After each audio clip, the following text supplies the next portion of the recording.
كان عنده حساسيه للصرصار، ونشوف بعد 6 شهور سنتين خف ولا لا. يعني ايه حساسيه الصرصار يا دكتور؟ الصرصار لو معدي قدامه يجي له حساسيه، الحساسيه بيبقى شكلها لا، ده ايه؟ حساسيه الصرصار موجوده من 8 ل 10% بيسمعونا دلوقتي. مم. حساسيه الصرصار المشكله بتاعتنا هواء القاهره وهواء المدن بتاعتنا فيه صراصير، مم. حتى ما شفناهاش على بعد 150 بيت فيه صرصار، ولكن الصرصار لما بيموت ما حدش بيدفنه، الصرصار بيتحول لبودره فيبتدي انا اشمه على بعد 100 متر. ادي حاجه الثانيه، الصرصار بيطلع افرازات تعمل لي حساسيه.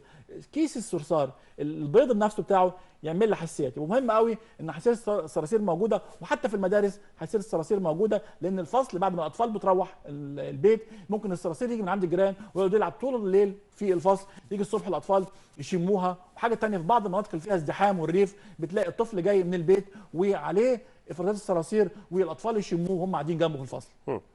في تحليل ممكن يكشف ده يا دكتور؟ سهل جدا. احنا الحاجات دي كلها احنا بنطبقها في مصر، وكل شيء موجود وان شاء الله خير.